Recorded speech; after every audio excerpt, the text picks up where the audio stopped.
Bihar board के intermediate सत्र 2025 से 27 में यूएफएसएस पर जो क्लास 11th में एडमिशन की प्रक्रिया चल रहा था, तो उसमें अप्लाई वगैरह का आपको डेट मिला था पीछे, आप आवेदन वगैरह अगर कर दिए हैं तो अब देखिए पोर्टल वगैरह क्लोज हो चुका है जो मैंने आपको दिखाया, तो अब पोर्टल वगैरह बंद कर दिया गया है। अब मूल प्रश्न ये है कि जो भी विद्यार्थी मान लीजिए अभी तक आवेदन नहीं कर पाए हैं, वो कब तक उनको फिर से क्या कोई मौका यूएफएसएस की तरफ से दिया जाएगा कि नहीं। और सबसे जरूरी बात कि जो विद्यार्थी आवेदन कर दिए तो उनका नामांकन के लिए प्रथम मेरिट लिस्ट कब जारी होगा और आगे नामांकन के लिए क्या क्या डॉक्यूमेंट्स लगेगा, कब से नामांकन की प्रक्रिया की शुरुआत होगा, ताकि आप सभी डॉक्यूमेंट्स बनवाकर तैयार रखें। आप जानते हैं अभी तो आपने अप्लाई किया, देखिए इसका प्रोसेस मैं पूरा आपको समझा दूं। तो अभी आप क्या किए हैं, अप्लाई किए हैं यूएफएसएस के पोर्टल पे, आप सिर्फ ये बताए हैं 350 रुपया आवेदन शुल्क देकर कि मैं बिहार बोर्ड से इंटरमीडिएट सत्र 2025 से 27 में क्लास 11th में 2025 से 26 सत्र में नामांकन के लिए इच्छुक हूं और मैं इस स्ट्रीम से नामांकन कराना चाहता हूं और इस कॉलेज में मेरी वरीयता है। अब बिहार बोर्ड क्या करेगा कि जो भी विद्यार्थी आवेदन कर दिया, अच्छा जिनका आवेदन नहीं हुआ है तो काफी बोर्ड का रिजल्ट अभी सीबीएसई वगैरह का नहीं आया, तो उनके लिए वेट हो रहा है कि उनका रिजल्ट आ जाए तो फिर से पोर्टल ओपन होगा, तो जो भी विद्यार्थी वंचित रह गए वो आवेदन कर सकते हैं। ठीक है, तो जिनका भी आवेदन नहीं हुआ है उनको घबराना नहीं है, फिर से डेट आएगा।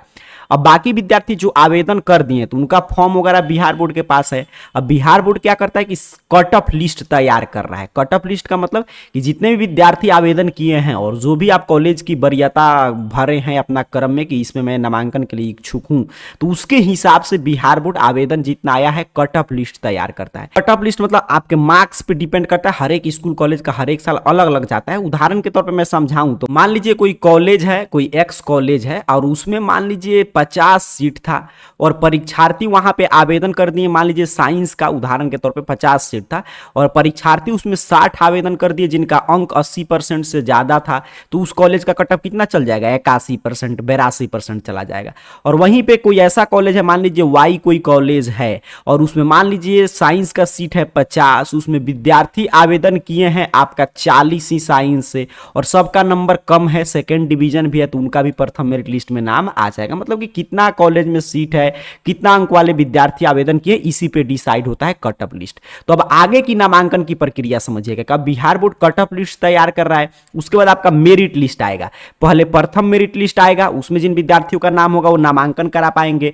फिर उसके बाद जिनका भी नाम छूट गया तो द्वितीय मेरिट लिस्ट में उनका नाम जारी होगा। फिर तृतीय मेरिट लिस्ट, अगर उसमें भी नहीं हो पाता है तो यूएफएसएस पे जो भी सीट खाली रहेगा तो उस पर ऑन स्पॉट एडमिशन का भी मौका मिलता है। और तमाम सीट आप जानते हैं 17 लाख से अधिक मतलब कि सीट पे नामांकन होने जा रहा है, तो आपको घबराना नहीं है, सभी विद्यार्थियों का नामांकन आसानी से होगा।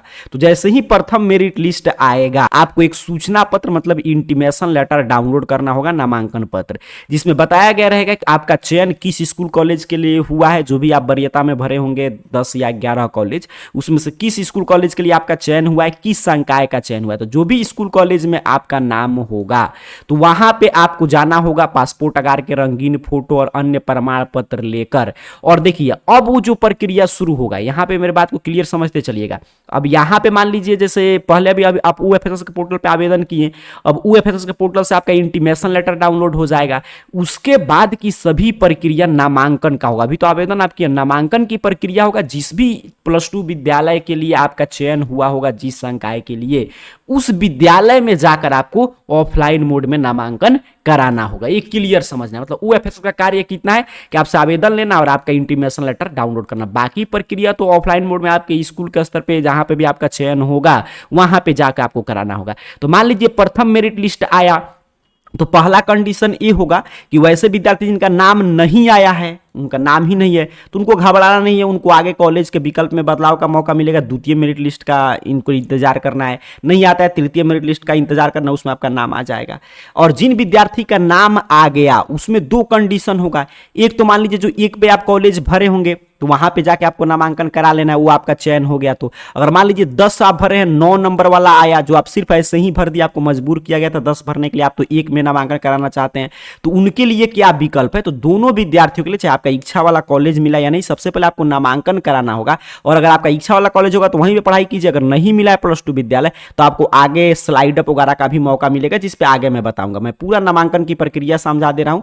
अब देखिए, तो नामांकन का मान लीजिए मेरिट लिस्ट आ गया, आपको नामांकन कराने जाना है तो जो भी आपके इंटीमेशन लेटर पे कॉलेज होगा, संकाय होगा, वहां पे जाइएगा। वहां पे आपको शुल्क जमा करना होगा। पासपोर्ट आकार के रंगीन फोटो लगेगा, ये नामांकन संबंधी डॉक्यूमेंट्स है। अच्छा, उसमें आपको कोई भी जानकारी चाहिए तो जहां पे भी आपका जिस संस्थान के लिए चयन हुआ है उस +2 विद्यालय में जाकर आपको बाकी डॉक्यूमेंट्स पता करना होगा। मतलब ये स्कूल के है, स्कूल का ये हाथ में रहता है कि वो क्या क्या डॉक्यूमेंट्स लेता है। फी की बात करें कि उस समय कितना फी लगेगा, तो हर एक स्कूल कॉलेज का फी अलग अलग होता है। कहीं पे आर्ट्स का कुछ रुपया लगेगा, कहीं पे साइंस का कुछ, कॉमर्स का कुछ। मतलब ये पूरा शुल्क जो है यहाँ पे देखिए स्पष्ट कर दिया गया कि विद्यालय के संस्थान तय करते हैं कि उनको कितना शुल्क लेना है किस संकाय के एडमिशन के लिए। ठीक है, तो उस समय का शुल्क अलग होगा। क्या क्या डॉक्यूमेंट्स लगता है, तो मूल प्रमाण पत्र आपका और नामांकन शुल्क, जो भी शुल्क तय होगा। देखिए शुल्क लिखा है सिर्फ, जैसे यूएफएस पे था तो 350 रुपया क्लियर था, बट इसमें नहीं। जितना आपसे वो लोग नामांकन शुल्क हर एक स्कूल कॉलेज रखे, मतलब रहता है अप्रोक्सीमेट, सभी में 100 रुपया इधर उधर रहता है, बाकी सभी जगह सेम चलता है। और पासपोर्ट आकार के रंगीन फोटो, ये सभी डॉक्यूमेंट्स आपको तैयार रखना है। उस समय जब तक आपका आएगा मेरिट लिस्ट में नाम, आगे मैं बताऊंगा कब तक मेरिट लिस्ट जारी होगा, तब तक आपका मार्कशीट वगैरह मिल गया रहेगा। तो इसमें ओरिजिनल मार्कशीट लेकर जाना होगा आपका। जैसे ही वहां पे नामांकन हो जाएगा तो आपको क्या क्या डॉक्यूमेंट्स स्कूल कॉलेज रख सकते हैं, नहीं लौटाएंगे। एक तो आपका विद्यालय परित्याग प्रमाण पत्र, SLC स्कूल लिविंग सर्टिफिकेट, वो स्कूल से मिलता है। कैरेक्टर सर्टिफिकेट अगर आपके पास है, CC है तो वो रख लेंगे। अगर माइग्रेशन, तो माइग्रेशन वही उनको मिलता है जो अदर बोर्ड से आए हैं माइग्रेट करके, या अदर आपके स्टेट से, उनका बाकी बिहार बोर्ड के छात्रों को नहीं लगेगा। और क्या क्या आपको नामांकन के बाद लौटा दिया जाएगा, तो आपका ओरिजिनल अंक प्रमाण पत्र, प्रोविजनल, आरक्षण संबंधी अगर आप प्रमाण पत्र दिए होंगे तो। अब देखिए यहाँ पे तो आपको क्या क्या तैयार रखना है, रंगीन पासपोर्ट आकार का रंगीन फोटो। शुल्क तो उस समय पता चलेगा किस संस्थान में किस संकाय के लिए चयन हुआ है, तो उस हिसाब से आपको शुल्क लगेगा।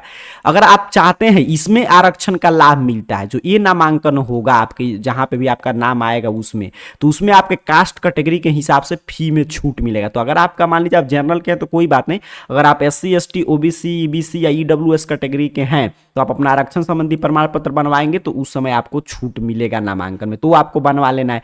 और बाकी मार्कशीट की जो चर्चा हो रहा है और आपका विद्यालय परित्याग प्रमाण पत्र, SLC वगैरह, CC, तो ये तो सभी स्कूल में आप जाएंगे जब आपका मार्कशीट आएगा। अभी वितरण नहीं हो रहा है, जैसे ही वितरण की शुरुआत होगा तो वहां पे जाएंगे तो मार्कशीट वगैरह हर एक चीज मिल जाएगा।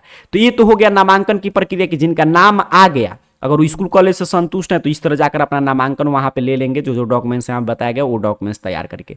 और जिनका नाम नहीं आया वो वेट करेंगे द्वितीय मेरिट लिस्ट का। और जिनका नाम मान लीजिए आ गया लेकिन अगर वो संतुष्ट नहीं है, वो चाहते हैं कि नहीं 9, देखिए अगर मान लीजिए जो आप 1 पे भरे हैं उसमें नाम आ गया तब तो कोई चिंता की बात नहीं, आपको वहां पे पढ़ाई करना ही होगा। अगर मान लीजिए 9 नंबर के विकल्प में आ गया, 7 नंबर के, 5 नंबर के, आप चाहते नहीं कि 1 पे जो मैं भरा हूं उसमें पढ़ाई करूं, तो आपको स्लाइड अप करना होगा। स्लाइड अप के लिए वो FSS क्या बताया कि पहले जहां पे नामांकन आपका नाम आया है वहां पे आ जाकर आपको नामांकन लेना होगा। पहले तो जाकर नामांकन ले लेना है, उसके बाद स्लाइड अप का विकल्प का चयन करना है, तो आपका द्वितीय मेरिट लिस्ट में नाम आ जाएगा मतलब कि जहां का भी कॉलेज का आप चयन किए होंगे। तो पहली बार आप जहां पे भी नामांकन शुल्क दे दिए होंगे तो दूसरा बार भी आप जाएंगे नामांकन लेने, तो अगर वहां पे या तो शुल्क नहीं लिया जाएगा या लिया जाएगा तो प्रथम वाला शुल्क आपका वापस हो जाएगा।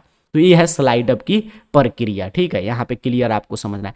अगर मान लीजिए आपका नाम आया, आपने नामांकन नहीं करा पाए किसी कारण से, तब तो आपको पूरा इंतजार करना होगा और लास्ट में जब पूरा नामांकन की प्रक्रिया बिहार बोर्ड खत्म कर लेगा तो ऑन स्पॉट एडमिशन का मौका मिलेगा। पूरा स्कूल कॉलेज का लिस्ट आ गया कि इस स्कूल कॉलेज में इतना सीट खाली है और सीधे वहां पे अप्लाई करके जाकर आपको अपना नाम वगैरह लिखवा लेना है। तो यही पूरा नामांकन की प्रक्रिया आगे चलेगा। अब मूल प्रश्न है कि कब तक मेरिट लिस्ट आएगा, तो देखिए अभी तो CBSE के लिए फिर से पोर्टल ओपन होगा, तो अगले मंथ से ये सारा प्रक्रिया शुरू होगा। तब तक मार्कशीट वगैरह मिल जाएगा। जून में ये प्रथम मेरिट लिस्ट वगैरह आएगा और उस समय नामांकन की प्रक्रिया की शुरुआत होगा। पिछले साल तो जुलाई से शुरू हुआ था। ठीक है, तो अभी आपको घबराना नहीं है, बस आप अपना चयन कर लिए तो आगे अपना पढ़ाई वगैरह आप स्टार्ट कर सकते हैं, क्योंकि आपको क्लियर हो गया कि आपको इस संकाय से पढ़ाई करना है तो उस संकाय की पढ़ाई आप शुरू कर सकते हैं, क्योंकि इसमें अभी समय है। अभी नामांकन की प्रक्रिया की शुरुआत अगले मंथ में मेरिट लिस्ट वगैरह आएगा पिछले साल के ट्रेंड के आधार पर, या इस मंथ में में आता है तो पूरा लास्ट में आएगा 25 के बाद ही, अभी नहीं आने जा रहा है मेरिट लिस्ट। अगर आप आवेदन कर लिए हैं तो आपको क्या करना है कि स्टूडेंट लॉगिन करके अपना जानकारी जब भी समय मिले तो एक बार चीज़ें वेरीफाई जरूर कर लीजिएगा कि आपका सभी जानकारी सही से शो कर रहा है कि नहीं। काफी बार क्या होता है एरर की वजह से कुछ इधर उधर जानकारी हो जाता है, तो एडिट करके आप जो विकल्प मिलेगा तो उसमें सुधार भी करा सकते हैं। तो पूरा जानकारी पढ़ने के लिए AR कैरियर पॉइंट सर्च कीजिए, arcareerpoint.com वेबसाइट इस तरह शो होगा। सिंपल सा आपको इस वेबसाइट पे क्लिक करना है, आपके सामने ऑफिशियल वेबसाइट इस रूप में ओपन होगा। यहाँ पे नीचे की तरफ बढ़िएगा, नीचे की तरफ बढ़ते आइएगा और एडमिशन नामक यहाँ पे देखिए कैटेगरी मिल जाएगा। यहाँ पे आप देख पा रहे हैं एडमिशन, और एडमिशन में देखिए सबसे ऊपर है यहाँ पे अप्लाई ऑनलाइन का पोस्ट, यहीं से मेरिट लिस्ट आएगा तो नाम भी देख पाएंगे। इस पे अपने को क्लिक करना है और यहाँ पे क्लिक करके पूरा जानकारी आप पढ़ सकते हैं। जैसे ही फिर से डेट ओपन होगा यहाँ पे डेट होगा, आपको अपडेट मिलेगा। यहीं पे नीचे की तरफ बढ़ते आइएगा, पूरा नीचे की तरफ बढ़िएगा तो यहाँ पे स्टूडेंट लॉगिन का विकल्प मिल जाएगा। यहाँ पे क्लिक हियर है, इस क्लिक हियर पे सिंपल सा आपको क्लिक कर देना है स्टूडेंट लॉगिन के सामने। जैसे ही आप क्लिक करेंगे आपके सामने इस तरह पेज ओपन कर देगा और यहाँ पे मोबाइल नंबर अपना सही से जो भी आप भरे होंगे मोबाइल नंबर, पासवर्ड, अगर पासवर्ड भूल गए हो तो यहीं पे विकल्प था फॉरगेट पासवर्ड का उसी वेबसाइट पर। यहाँ पे कैप्चा में अंक डाल लिया और लॉगिन करके अपना सारा डाटा जरूर देख लीजिएगा सही से शो कर रहा है कि नहीं। जैसे ही आप पे सही से मोबाइल नंबर, पासवर्ड और कैप्चा डाल के आप लॉगिन करेंगे वैसे ही आपके सामने देखिए यहाँ पे पूरा आपका डैशबोर्ड ओपन कर देगा। यहाँ पे पर्सनल इन्फॉर्मेशन पे क्लिक करके आप अपना सारा इन्फॉर्मेशन देख सकते हैं, भी आप भरे होंगे पूरा जानकारी देख सकते हैं। ऑप्शन प्रेफरेंस पे क्लिक करके आप देख सकते हैं किस कॉलेज स्कूल का चयन आप किए हैं, और इसमें कुछ भी विकल्प में बदलाव करना है तो यहाँ से जो ये आ रहा है रिमूव का साइन, इस पे रिमूव करके नया कॉलेज वगैरह का विकल्प का चयन कर सकते हैं। प्रिंट CAF जो लिखा है इस पे क्लिक करके, यहाँ पे जो प्रिंट CAF है तो इस पे क्लिक करके अपना एप्लीकेशन फॉर्म फिर से प्रिंट कर सकते हैं, या यहीं से आप अपना नाम वगैरह मेरिट लिस्ट जब आएगा तो देख पाएंगे। तो स्टूडेंट लॉगिन करके एक बार अपना सारा जानकारी जरूर चीजें यहाँ से वेरीफाई कर लीजिएगा। तो आवेदन तो हो चुका है, लेकिन इसके बाद नामांकन की पूरी प्रक्रिया क्या है, क्या क्या डॉक्यूमेंट्स लगेगा, मैंने पूरा चीजें बता दिया। इस मंथ के एकदम लास्ट में नहीं तो अगले मंथ के शुरुआत में आपका प्रथम मेरिट लिस्ट जारी होगा, उसके बाद नामांकन की प्रक्रिया की शुरुआत होगा। अभी आप अगर आवेदन कर दिए तो जब भी समय मिले स्टूडेंट लॉगिन करके अपना सारा जानकारी जरूर चेक कर लीजिएगा। इसके लिए AR कैरियर पॉइंट सर्च करना है, arcareerpoint.com वेबसाइट के एडमिशन कैटेगरी से आकर आपको चेक करते रहना है। कर रहा हूँ आप नामांकन को लेकर आपके मन में कोई कंफ्यूजन नहीं रहा होगा, फिर भी कोई प्रश्न शेष रह गया तो नीचे कमेंट बॉक्स में पूछ लीजिएगा। आप सभी को बहुत बहुत धन्यवाद।